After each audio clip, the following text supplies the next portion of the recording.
Kita buka informasi pertama, Saudara. Badan Meteorologi, Klimatologi, dan Geofisika Stasiun Kelas 1 Belambintang Aceh Besar Selasa meminta masyarakat waspada karena gelombang mencapai 5 meter. Cuaca buruk, hujan lebat, angin kencang, disertai gelombang tinggi diprediksi masih terjadi di Aceh hingga beberapa hari ke depan.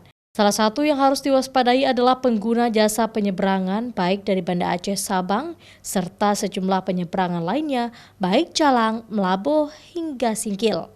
Angin kencang yang terjadi di perairan Aceh dapat menyebabkan badai serta gelombang tinggi yang mencapai 5 meter yang dapat terjadi secara tiba-tiba. Sehingga masyarakat diminta waspada, selain itu nelayan juga diminta untuk berhati-hati saat melaut. Utara Sabang, kemudian Selat Malaka bagian utara, ini antara 1 sampai dengan 5 meter ya. Begitu juga untuk penyeberangan.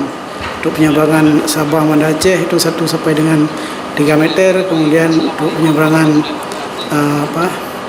Melabuh Sinabang juga 1 sampai dengan 3 meter. Selain itu, masyarakat yang berada di dataran tinggi juga diminta waspada akan terjadinya longsor dan banjir bandang.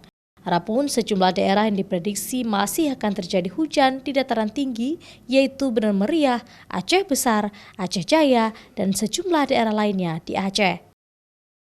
Syahril, Kompas TV, Banda Aceh.